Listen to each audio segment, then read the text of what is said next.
Praise the Lord. ദൈവത്തിന് സ്തോത്രം. എല്ലാ പ്രിയപ്പെട്ടവർക്കും കർത്താവായ യേശുക്രിസ്തുവിൻ്റെ നാമത്തിലുള്ള സ്നേഹവന്ദനം. പ്രിയമുള്ളവരെ, നമ്മൾ ഇന്ന് മുതൽ ഉൽപ്പത്തി പുസ്തകം മുതൽ ബൈബിളിൻ്റെ എല്ലാ പുസ്തകങ്ങളും ക്രമമായി പഠിക്കുന്നതാണ് അതിൻ്റെ അങ്ങനെയുള്ളൊരു ആലോചനയാണ് ദൈവം ഇന്ന് തന്നിരിക്കുന്നത്. അതുകൊണ്ട് അതിൻ്റെ ആരംഭമായിട്ട് ഇന്ന് പൊതുവായിട്ട് ചില കാര്യങ്ങൾ സംസാരിക്കാൻ ആഗ്രഹിക്കുന്നു. അതിനു മുമ്പായി നമുക്ക് ദൈവത്തിൻ്റെ സന്നിധിയിൽ നമ്മളെ താഴ്ത്തി സമർപ്പിച്ചുകൊണ്ട് ഈ വചന പഠനത്തിൻ്റെ അനുഗ്രഹത്തിന് വേണ്ടി നമുക്ക് പ്രാർത്ഥിക്കാം. ഞങ്ങളെ അതിയായി സ്നേഹിക്കുന്ന ഞങ്ങളുടെ ദൈവമേ, സ്വർഗസ്ഥനായ ഞങ്ങളുടെ പിതാവേ, ദൈവമേ, തിരുവചനത്തിൽ യോഹന്നാൻ്റെ സുവിശേഷം 5-ാം അധ്യായം 24-ാം വാക്യത്തിൽ പറയുന്നത് പോലെ, ആമേൻ ആമേൻ ഞാൻ നിങ്ങളോട് പറയുന്നു, എൻ്റെ വചനം കേട്ട് എന്നെ അയച്ചവനെ വിശ്വസിക്കുന്നവന് നിത്യജീവനുണ്ട്. അവൻ ന്യായവിധിയിലാകാതെ മരണത്തിൽ നിന്ന് ജീവങ്കിലേക്ക് കടന്നിരിക്കുന്നു. സ്തോത്രം. ദൈവമേ, ഞങ്ങൾ നിത്യജീവൻ പ്രാപിപ്പാൻ അതാണല്ലോ കർത്താവ് ഞങ്ങൾക്ക് വേണ്ടി ഒരുക്കിയിരിക്കുന്ന ഏറ്റവും വലിയ നന്മ. അത് അടിയങ്ങൾക്ക് ആർക്കും നഷ്ടമായി പോകാതിരിപ്പാൻ കർത്താവിൻ്റെ വചനം കേട്ട് അനുസരിക്കുവാൻ, കർത്താവിൻ്റെ വചനം ഞങ്ങൾ ക്രമമായി പഠിക്കുവാൻ തക്കവണ്ണം അടിയങ്ങൾ ആഗ്രഹിച്ച് യേശുവിൻ്റെ തിരുപാദത്തിലേക്ക് ഞങ്ങൾ കടന്നു വരികയാണ്. കർത്താവെ, ഞങ്ങളെ സഹായിക്കണമേ. ദൈവമേ, സ്തോത്രം. ക്രമമായി പഠിക്കാൻ ഞങ്ങൾ ആഗ്രഹിക്കുന്ന ഈ അവസരം തന്നതിനായി ഞങ്ങൾ ദൈവത്തിന് സ്തോത്രം ചെയ്യുന്നു. ദൈവത്തിൻ്റെ പരിശുദ്ധാത്മാവ് ആവശ്യമായ അറിവ് തരുവാൻ ഞങ്ങളെ സഹായിക്കുമാറാകണമേ. അറിവ് ലഭിപ്പാനല്ല, എന്നാൽ വചനത്തിൽ കൂടെ ദൈവത്തിൻ്റെ ഹിതം എന്താണെന്ന് ദൈവം എന്തുദ്ദേശിക്കുന്നുവെന്ന് അറിഞ്ഞ് അത് കർത്താവെ അത് പഠിക്കുവാൻ ഞങ്ങൾ ആഗ്രഹിക്കുന്നു. അത് പഠിച്ച് ഞങ്ങളുടെ ജീവിതത്തിൽ ഒരു രൂപാന്തരം വരുവാൻ ഇടയായിത്തീരണമേ. കർത്താവെ, ഞങ്ങൾ പാപികളും ദോഷികളുമാകുന്നു, എന്നാൽ ഞങ്ങളുടെ വചനത്തിൽ കൂടെ ഞങ്ങൾക്ക് വലിയ രൂപാന്തരം ദൈവം ഞങ്ങൾക്ക് തരും. ഞങ്ങളത് പൂർണ്ണമായിട്ട് വിശ്വസിക്കുന്നു. ഈ വചനത്തിൻ്റെ ആഴങ്ങളെ ഞങ്ങൾക്ക് വെളിപ്പെടുത്തി തരുമാറാകണമേ. മറഞ്ഞിരിക്കുന്ന മർമ്മങ്ങളെ കാണുവാൻ ഞങ്ങളുടെ ഹൃദയക്കണ്ണുകളെ പ്രകാശിപ്പിക്കുമാറാകണമെന്ന് പ്രാർത്ഥിക്കുന്ന കർത്താവെ, ഈ വചന പഠനം അദ്ദേഹത്തിൽ സംബന്ധിക്കുന്ന എല്ലാ മക്കളെയും ദൈവങ്ങളിലേക്ക് സമർപ്പിക്കുന്നു. കർത്താവെ, വചനം കേൾക്കുന്ന ഓരോരുത്തർക്കും അവരുടെ ജീവിതത്തിലെ ക്രമമായി തിരുവചനം വായിക്കുവാനും ദൈവത്തിൻ്റെ ഹിതം നന്നായി തിരിച്ചറിഞ്ഞ് ദൈവമേ കർത്താവെ നിത്യജീവൻ പ്രാപിപ്പാൻ തക്കവണ്ണം ഓരോ മക്കളെയും അവിടുന്ന് ഒരുക്കണമേ എന്ന് പ്രാർത്ഥിക്കുന്നു. പ്രാർത്ഥന കേട്ടതിനായി സ്തോത്രം. ഞങ്ങൾക്ക് വേണ്ടി ജീവൻ യേശു ക്രിസ്തുവിൻ്റെ വിലയേറിയ നാമത്തിൽ തന്നെ ആമേൻ. അതെ, നമ്മൾ ഇന്ന് ഉൽപ്പത്തി മുതൽ ഉള്ള പുസ്തകം ക്രമമായി പഠിക്കണം എന്നുള്ള ആഗ്രഹത്തിലാണ്. നിങ്ങൾ ഈ നല്ല പ്രവൃത്തി ആരംഭിച്ചവൻ യേശു ക്രിസ്തുവിൻ്റെ നാളോളം അതിനെ തികയ്ക്കുമെന്നുള്ള വാഗ്ദത്തത്തിൽ നമുക്ക് വിശ്വസിച്ചുകൊണ്ട് നമുക്ക് ഈ പഠനം ആരംഭിക്കാം. ബൈബിളിൽ ആകെ 66 പുസ്തകങ്ങളുണ്ടല്ലോ. അതിലെ 39 പഴയ നിയമവും 27 പുതിയ നിയമവും. പഴയ നിയമത്തിലെ ആകെ എഴുത്തുകാർ 32 പേരാണ്. പുതിയ നിയമത്തിലെ എഴുത്തുകാർ 8 പേർ. അത് 4 പേര് യേശുവിൻ്റെ അപ്പോസ്തലന്മാരും 4 പേർ അപ്പോസ്തലന്മാരല്ലാത്തവരും. പിന്നെ പഴയ നിയമത്തിലെ ആകെ പുസ്തകങ്ങളുടെ ആദ്യത്തെ 17 ചരിത്ര പുസ്തകങ്ങളാണ്. പിന്നെ 5 കാവ്യ പുസ്തകങ്ങൾ. അതായത് ഉൽപ്പത്തി മുതൽ മലാഖി വരെയുള്ളത് ചരിത്രം. പിന്നെ കാവ്യം ഇയ്യോബ്, സങ്കീർത്തന, സദൃശവാക്യം, സഭാപ്രസംഗി, ഉത്തമഗീതം. പിന്നെയുള്ള 17 പുസ്തകങ്ങൾ പ്രവചന പുസ്തകങ്ങൾ, യെശയ്യാവ് മുതൽ മലാഖി വരെ. ചരിത്രം ഞാൻ നേരത്തെ പറഞ്ഞ മലാഖി എന്നല്ല, ചരിത്രം ഉൽപ്പത്തി മുതൽ എസ്തേർ വരെയുള്ള പുസ്തകങ്ങളാണ് ചരിത്ര പുസ്തകങ്ങൾ. പുതിയ നിയമത്തിൽ ചരിത്രം 5 ചരിത്ര പുസ്തകങ്ങൾ: മത്തായി, മർക്കോസ്, ലൂക്കോസ്, യോഹന്നാൻ, അപ്പോസ്തലന്മാരുടെ പ്രവൃത്തികൾ. ലേഖനങ്ങൾ 21, പ്രവചന പുസ്തകം 1, വെളിപ്പാട്. ഉൽപ്പത്തി എന്ന് പറഞ്ഞാൽ തന്നെ എല്ലാ കാര്യങ്ങളും എങ്ങനെ ഉണ്ടായി, സകലത്തിൻ്റെയും തുടക്കം. ഉൽപ്പത്തി 1 തന്നെ നമ്മൾ വായിക്കുന്നത്, ആദിയിൽ ദൈവം, സകലത്തിൻ്റെയും തുടക്കം, ഇൻ ദ ബിഗിനിങ് ഗോഡ്, തുടങ്ങിയതെല്ലാം ദൈവം. അവനെ കൂടാതെ ഒന്നും ഉണ്ടായിട്ടില്ല. Everything started from God. എന്നാൽ ദൈവത്തിൻ്റെ മാത്രം ഉൽപ്പത്തി എങ്ങനെയെന്ന് ഇതിനകത്ത് പറയുന്നില്ല. കാരണം ദൈവം അനാദിയായും ശാശ്വതമായും ദൈവമാണ്. നിത്യത മുതൽ നിത്യത വരെയും അവൻ ദൈവമാണ്. അവന് തുടക്കമില്ല, അവസാനമില്ല. എന്നാൽ ദൈവത്തെക്കുറിച്ചുള്ള വെളിപ്പാടുകൾ ഈ പുസ്തകത്തിൽ നമുക്ക് ലഭിക്കുന്നുണ്ട്. ദൈവം ആരാണെന്നും അവൻ എങ്ങനെ പ്രവർത്തിക്കുന്നു എന്നെല്ലാം ഇതിൽ എഴുതിയിട്ടുണ്ട്. ദൈവത്തിന് ഉൽപ്പത്തിയില്ല. അവൻ അൽഫയും ഒമേഗയും ആദിയും അന്തവും എല്ലാമാണ്. പ്രപഞ്ചത്തിൽ കാണുന്ന സകലത്തിൻ്റെയും ഉൽപ്പത്തി ഈ പുസ്തകത്തിൽ കാണാം. ഈ ഉൽപ്പത്തി പുസ്തകം പഠിക്കുന്നതിനെ സാത്താൻ പ്രോത്സാഹിപ്പിക്കാറില്ല. കാരണം ഉൽപ്പത്തിയിലും വെളിപ്പാടും 2 പുസ്തകങ്ങളാണ് അവൻ തടഞ്ഞു നിർത്തുന്ന മനുഷ്യരെ. നമ്മൾ വിചാരിക്കുമോ ഇത് വായിച്ചിട്ടൊന്നും മനസ്സിലാകുന്നില്ല, ഇത് സാത്താൻ പറയും ഇതൊരു കെട്ടുകഥയാണ്, ഇതല്ല ശരി എന്നൊക്കെയുള്ളതായ ചിന്തകൾ മനുഷ്യൻ്റെ മനസ്സിൽ കൊണ്ടുവരും. കാരണം ഈ 2 പുസ്തകങ്ങളിലും അവനുണ്ടായ വീഴ്ചകളും പരാജയങ്ങളും വെളിപ്പാട് പുസ്തകത്തിൽ അവസാനം അവന് ഉണ്ടാകാൻ പോകുന്ന എന്നേക്കുമുള്ള നിത്യനരകത്തിലേക്ക് തള്ളിക്കളയുന്ന അവൻ്റെ തോൽവിയെ കാണിക്കുന്നത് കൊണ്ടാണ് ഇത് വായിക്കാൻ നമ്മളെ പലപ്പോഴും നിരുത്സാഹപ്പെടുത്തുന്നത്. എന്നാൽ 2 കൊരിന്ത്യർ 4:4 നമ്മൾ വായിക്കുന്നുണ്ടല്ലോ, ദൈവപ്രതിമയായ ക്രിസ്തുവിൻ്റെ തേജസ്സുള്ള സുവിശേഷം ശോഭിക്കാതിരിക്കേണ്ടതിന് ഈ ലോകത്തിൻ്റെ ദൈവം അവിശ്വാസികളുടെ മനസ്സ് കുരുടാക്കിയിരിക്കുന്നു. അപ്പോൾ പലർക്കും ഇതിൽ സത്യമാണെന്നറിയാം, എന്നാൽ പലപ്പോഴും ഇത് വായിക്കുവാനുള്ള താല്പര്യം തീരെ ഉണ്ടാകുന്നില്ല. വായിക്കുവാനുള്ള സമയം നീക്കി വെക്കാൻ കഴിയാത്തവണ്ണം അനേകരെ കൂടുതൽ ആൾക്കാരെയും സാത്താൻ തെറ്റിച്ച് വെച്ചിരിക്കുകയാണ്. എന്നാൽ ഇത് മനസ്സോടെ വായിക്കുവാൻ നമ്മൾ താല്പര്യം എടുക്കുന്നുണ്ടെങ്കിൽ നമുക്കിത് വായിക്കുവാനും പഠിക്കുവാനും ഒക്കെ സാധിക്കും. അതിൽ കൂടെ കർത്താവ് ഉദ്ദേശിച്ചിരിക്കുന്ന കാര്യങ്ങൾ നമുക്ക് അറിയുവാൻ കഴിയും, അതനുസരിപ്പാൻ നമുക്ക് സാധിക്കും. അപ്പോൾ ബൈബിളിൻ്റെ ആശയങ്ങളെല്ലാം ആരംഭിക്കുന്നത് ഉൽപ്പത്തി പുസ്തകത്തിലാണെന്ന് നമ്മൾ കണ്ടു. ഈ ഉൽപ്പത്തി മുതൽ വെളിപ്പാട് വരെ വായിക്കുമ്പോൾ ഒരു കഥ പോലെ, ഒരു സ്റ്റോറി പോലെ നമുക്ക് പഠിക്കാനുള്ള ഉത്സാഹം നമുക്കുണ്ടാകും. ഒരു നോവലാണെങ്കിലും അതിൻ്റെ ഇടയ്ക്കു നിന്നൊന്നും വായിച്ചാൽ നമുക്ക്, അല്ലെ ഒരു ഭാഗം മാത്രം വായിച്ചുകൊണ്ടിരുന്ന കാര്യങ്ങൾ മുഴുവൻ ഗ്രഹിക്കാൻ കഴിയില്ലല്ലോ. നോവൽ മറ്റും വായിക്കുമ്പോൾ നമ്മൾ വളരെ ഉദ്വേഗത്തോടെ, വളരെ ഇനി അടുത്തത് എന്തായി തീരുമെന്നുള്ളതായ ആ വലിയ ആഗ്രഹത്തോടെ ആവേശത്തോടെ വായിക്കാറുണ്ട്. അതുപോലെ തന്നെ കർത്താവിൻ്റെ പദ്ധതികൾ എന്താണെന്ന് നമ്മൾ മനസ്സിലാക്കണമെങ്കിൽ അവിടുന്ന് ഇവിടുന്നൊന്നും എടുത്ത് വായിച്ചാൽ പോരാ, ഉൽപ്പത്തി മുതൽ വെളിപ്പാട് വരെ നമ്മൾ പഠിക്കാനുള്ള ഒരു തീക്ഷ്ണമായ ആഗ്രഹം നമുക്കുണ്ടാകണം. ദൈവജനം രക്ഷിക്കപ്പെട്ട എല്ലാവരും ഇത് വായിക്കുകയും ധ്യാനിക്കുകയും അതനുസരിക്കുകയും മറ്റുള്ളവർക്ക് പങ്കുവയ്ക്കുകയും ചെയ്യണമെന്നാണ് ദൈവം ആഗ്രഹിക്കുന്നത്. കാരണം സകല മനുഷ്യരും ഈ വചനത്തിൽ എന്താണ്, ദൈവത്തിൻ്റെ ഹൃദയം എന്നെ വെളിപ്പെടുത്തി തന്നിരിക്കുന്നതാണ്, ദൈവത്തിൻ്റെ ഉദ്ദേശങ്ങൾ ഇതിനകത്ത് തന്നിരിക്കുന്നതാണ്. ഒരു നോവൽ എഴുതുന്ന വ്യക്തിക്കാണെങ്കിലും ആ എഴുത്തുകാരന് തൻ്റെ ഹൃദയത്തിലെ ആശയങ്ങൾ മറ്റുള്ളവരുമായിട്ട് പങ്കുവയ്ക്കാനുള്ളൊരു മാധ്യമമാണുള്ളൊരു പുസ്തകം എഴുതുന്നത്. അതുപോലെയാണ് ദൈവത്തിൻ്റെ പദ്ധതി പൂർണ്ണമായിട്ടും നമ്മൾ ഗ്രഹിക്കണമെങ്കിൽ, അല്ലെങ്കിൽ നമുക്കത് വ്യക്തമായി ഗ്രഹിക്കാൻ കഴിയില്ല. പലപ്പോഴും നമ്മൾ തെറ്റിദ്ധാരണകളൊക്കെ ഉണ്ടാകാനിടയായിത്തീരും. അപ്പോൾ സത്യവചനം യഥാർത്ഥമായിട്ട് നമ്മൾ പഠിച്ചു കഴിഞ്ഞാൽ ഒരു ദുരുപദേശം ഉണ്ടായാൽ അത് പെട്ടെന്ന് നമുക്ക് തിരിച്ചറിയാൻ നമുക്ക് സാധിക്കും.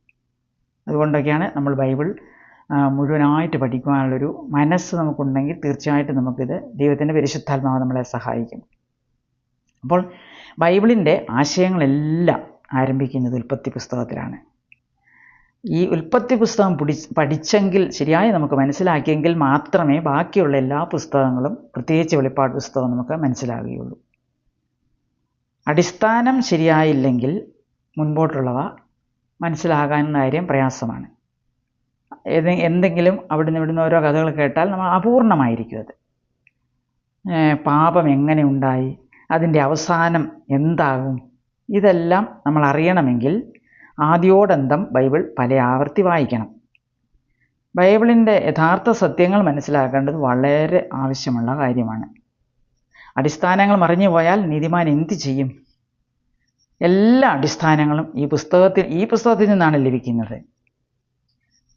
ബൈബിളിൻ്റെ ആശയങ്ങളെല്ലാം നെയ്തെടുത്ത് ആരംഭമാണ് അത് മനോഹരമായിട്ടൊരു വസ്ത്രമാക്കി തീർക്കുന്നത്. അവസാനം വെളിപ്പാട് വരെ എത്തുന്നവരെയും ഉള്ള കാര്യങ്ങൾ അറിയണമെങ്കിൽ അത് നമുക്ക് ഉൽപ്പത്തി പുസ്തകം ശരിയാവണ്ണം നമ്മൾ അറിഞ്ഞിരിക്കണം.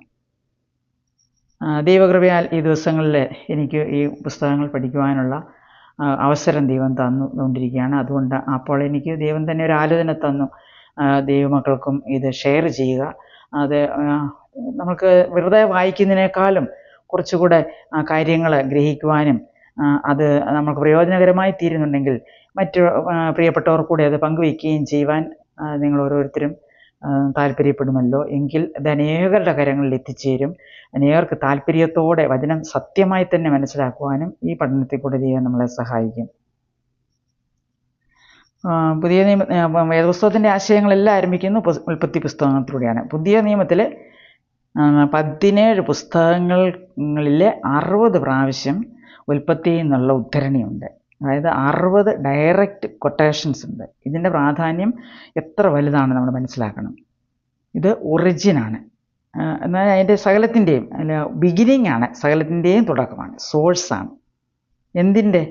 നമ്മുടെ ചുറ്റുപാടുമുള്ള പ്രപഞ്ചത്തിൻ്റെ, മനുഷ്യൻ്റെ, പുരുഷൻ്റെ, സ്ത്രീയുടെ, കുടുംബജീവിതത്തിൻ്റെ, രാഷ്ട്രങ്ങളുടെ, സമൂഹത്തിൻ്റെ, പിന്നെ പാപത്തിൻ്റെ, വീണ്ടെടുപ്പിനെക്കുറിച്ചുള്ള ദൈവത്തിൻ്റെ വാഗ്ദാനത്തിൻ്റെ, ഇങ്ങനെ എല്ലാറ്റിനെയും കുറിച്ച്, മരണത്തെക്കുറിച്ച്, ന്യായവിധി, കൃപ, ആരാധന, ഇതെല്ലാം തുടങ്ങിയത് ഉൽപ്പത്തിയിലാണ്. ഉൽപ്പത്തി 1:1 ആദിയിൽ ദൈവം, നല്ല ഒരു തുടക്കം തന്നെയാണ് അല്ലേ? എല്ലാറ്റിലും ആദിയിൽ ദൈവമായിരിക്കട്ടെ. പിന്നെ അവസാനം ഉൽപ്പത്തി 50-ാം അധ്യായത്തിൻ്റെ 26-ാം വാക്യത്തിൽ ആണ് ഉൽപ്പത്തിയുടെ ലാസ്റ്റ് വാക്യം. അതിനകത്ത് ശവപ്പെട്ടിയിൽ ആണ് ഒരു അവസാനം എത്തുന്നത്. അതായത് ജോസഫിൻ്റെ മരണം, ജോസഫിനെ ശവപ്പെട്ടിയിൽ വെച്ചു എന്നാണ് നമ്മൾ വായിക്കുന്നത്. എന്നാൽ ഇവിടം കൊണ്ട് തീരുന്നില്ല. ഉൽപ്പത്തിയും വെളിപ്പാടും എഴുതിയ കാലങ്ങൾ തമ്മിൽ 1600 വർഷത്തിൻ്റെ അന്തരമുണ്ട്. ഉൽപ്പത്തി പുസ്തകത്തിൽ വെളിപ്പാട് പുസ്തകവും കൂടെ നമ്മളൊന്ന് താരതമ്യം ചെയ്ത് നോക്കുമ്പോൾ ചില ഉൽപ്പത്തിയിലെല്ലാം സൃഷ്ടിക്കുന്നത് കാണാം. എന്നാൽ വെളിപ്പാടിലേക്ക് വരുമ്പോൾ ഈ പഴയതെല്ലാം തീർന്നിട്ട് പുതിയതായിട്ട് ആരംഭിക്കുന്നതായ കാര്യങ്ങൾ നമുക്ക് കാണുവാൻ കഴിയും. ഉൽപ്പത്തി 1:1 ദൈവം എല്ലാം സൃഷ്ടിച്ചു.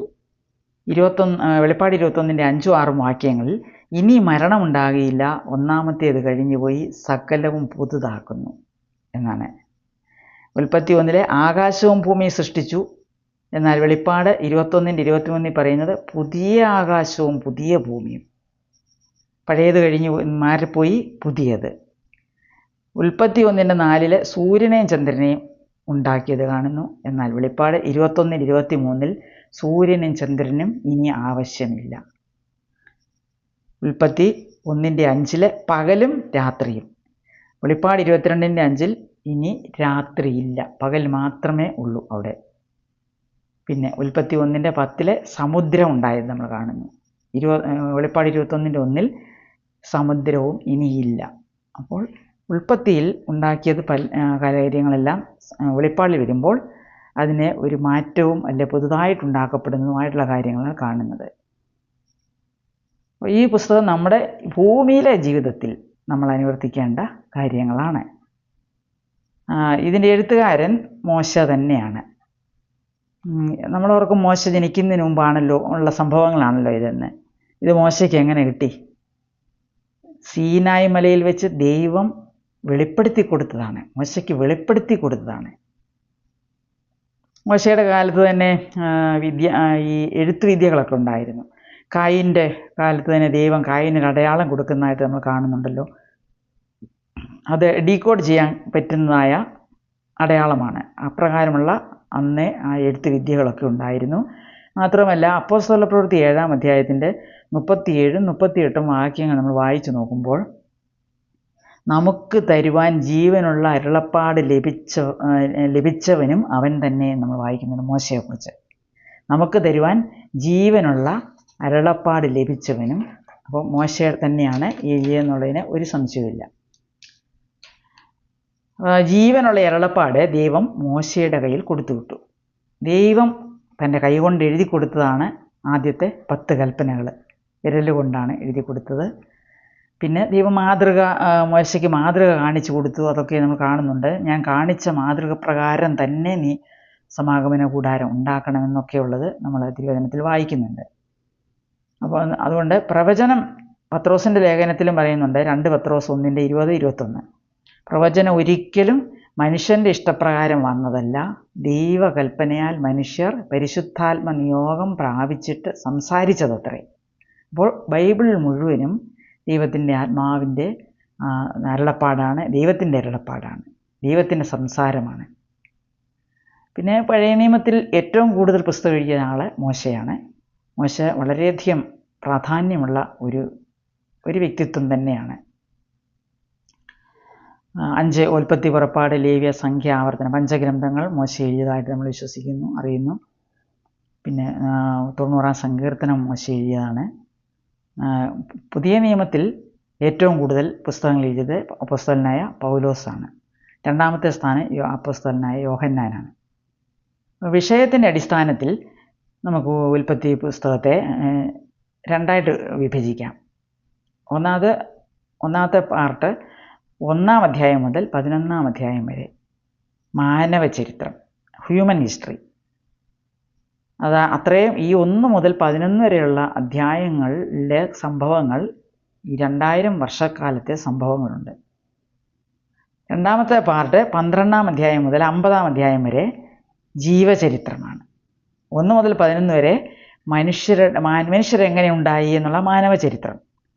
എന്നാൽ 12 മുതൽ 50 വരെ 4 പേരുടെ ജീവചരിത്രമാണ് കാണുന്നത്. അതായത് പ്രധാനപ്പെട്ട 4 പേരുടെ. ബൈബിളിൽ ടോട്ടൽ 2930ഓളം പേരുടെ ജീവചരിത്രങ്ങളുണ്ട്, വ്യക്തിത്വങ്ങളുടെ. ഏകദേശം നമ്മൾ ഓർത്തിരിക്കാൻ ഒരു 3000 പേരുടെ നമുക്ക് ഓർത്തിരിക്കാം. വ്യക്തികളുടെ ജീവചരിത്രങ്ങളുണ്ട്. അതിൽ നമുക്ക് മാതൃകയാക്കാൻ പറ്റുന്ന അനേകരുണ്ട്. അതെല്ലാം നമ്മൾ പഠിച്ചിരിക്കേണ്ടത് ആവശ്യമാണ്. അതിൽ നമുക്ക് മാതൃകയാക്കാൻ കൊള്ളാകുന്നവരുണ്ട്, ഇല്ലാത്തതുണ്ട്. അത് നമ്മൾക്ക് ജീവിതത്തിൽ മാതൃകയാക്കാൻ ഏറ്റവും അനുഗ്രഹമായിട്ടുള്ള ജീവചരിത്രങ്ങളുണ്ട്. 1 മുതൽ 11 വരെ അധ്യായങ്ങളിലെ ചരിത്രം പറയാൻ 4 സുപ്രധാന സംഭവങ്ങൾ ഇതിനകത്തുണ്ട്. 4 മേജർ ഈവൻറ്റ്സ്. 1ഉം 2ഉം അധ്യായങ്ങളിൽ സൃഷ്ടി, 3ഉം 4ഉം അധ്യായങ്ങളിൽ വീഴ്ച, 5 മുതൽ 9 വരെയുള്ള അധ്യായങ്ങളിൽ പ്രളയം, 10ഉം 11 അധ്യായങ്ങളിൽ ബാബേൽ ഗോപുരം. അപ്പോൾ സൃഷ്ടി, വീഴ്ച, പ്രളയം, ബാബേൽ, ഈ 4 സംഭവങ്ങളാണ് മേജർ ഈവൻറ്റ്സ് ഈ 1 മുതൽ 11 വരെയുള്ള അധ്യായങ്ങളിൽ. അപ്പോൾ 2000 കൊല്ലത്തെ ചരിത്രം ഈ 11 അധ്യായങ്ങളിലുണ്ട്. ഈ അധ്യായങ്ങളിലെ ഈ 11 അധ്യായത്തിലെ 4 പ്രധാനപ്പെട്ട വ്യക്തിജീവിതങ്ങൾ: ആദാം, ഹാബേൽ, ഹാനോക്ക്, നോവ. ആദാമിൻ്റെ കൂടെ ഹവ്വായുണ്ട്. ഹാബേലിൻ്റെ കൂടെ സഹോദരൻ കായിൻ. ഹാനോക്കിൻ്റെ കൂടെ സഹോദരങ്ങളുണ്ട്, നോവയുടെ സഹോദരങ്ങൾ. എന്നാൽ പ്രധാനമായിട്ടും ഈ 4 പേരാണ്: ആദാം, ഹാബേൽ, ഹാനോക്ക്, നോവ. ഈ ഉൽപ്പത്തി മുതൽ 2 ലൈനായിട്ടാണ് തുടക്കം മുതൽ ജനങ്ങളുടെ സൃഷ്ടിപ്പ്. ആദാം മുതൽ ഇങ്ങോട്ട് നോക്കുമ്പോൾ ദൈവത്തിൻ്റെ മക്കൾ ഒരു ലൈൻ, പിശാചിൻ്റെ മക്കൾ ഒരു ലൈൻ. അപ്പോൾ ആദാം ദൈവത്തിൻ്റെ മകൻ, ആദാമിൻ്റെ ദൈവത്തെ അനുസരിക്കുന്നതായ മക്കളുടെ ഒരു പരമ്പരയും അനുസരിക്കാത്ത ഒരു പരമ്പരയും, 2 ലൈൻ അന്ന് മുതൽ ഇന്ന് വരെയും ഭൂമിയെ നമ്മൾ കണ്ടുകൊണ്ടിരിക്കുന്നു. അത് ഈ ഉൽപ്പത്തി മുതലുള്ള തുടക്കമാണ്. അത് ദൈവവചനത്തിനകത്ത് നമ്മൾ കാണുന്നുണ്ട്. 1 യോഹന്നാൻ 3-ാം അധ്യായത്തിൻ്റെ 9ഉം 10ഉം വാക്യങ്ങൾ വായിച്ചു നോക്കാം. 1 യോഹന്നാൻ 3-ാം അധ്യായത്തിൻ്റെ 9ഉം 10ഉം.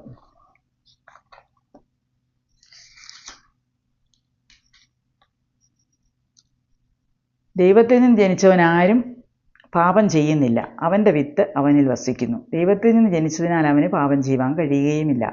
ദൈവത്തിൻ്റെ മക്കളാരെന്നും പിശാചിൻ്റെ മക്കളാരെന്നും ഇതിനാൽ തെളിയുന്നു. നീതി പ്രവർത്തിക്കാത്തവനാരും സഹോദരനെ സ്നേഹിക്കാത്തവനും ദൈവത്തിൽ നിന്നുള്ളവനല്ല.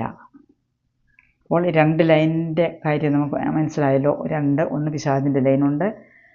അങ്ങനെ ഈ ലോകത്തിൽ പിശാചിൻ്റെ ലൈനിൽ കൂടെ തന്നെ പോകുന്നവർ, അല്ലെങ്കിൽ പിശാചിൻ്റെ കൂടെ ജീവിച്ചാൽ ആ ലോകത്തിലും അവൻ്റെ കൂടെ തന്നെ ആയിരിക്കും, അതിന് സംശയമില്ല.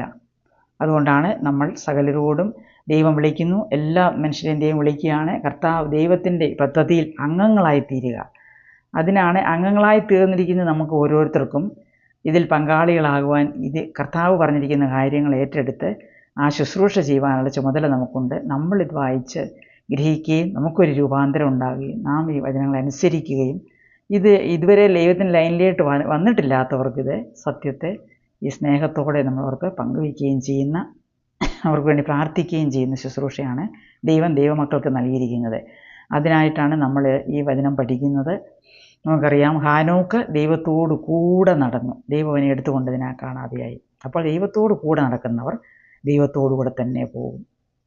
നമ്മൾ ഈ ഭൂമിയിൽ നിന്ന് കണ്ണടയ്ക്കുമ്പോൾ നമ്മൾ അടുത്ത നമ്മൾ ശ്വാസം എടുക്കുന്ന സമയം കൊണ്ട് നമ്മൾ ദൈവത്തിൻ്റെ സന്നിധിയിൽ എത്തിച്ചേരണം, നിത്യജീവനിൽ എത്തിച്ചേരുക.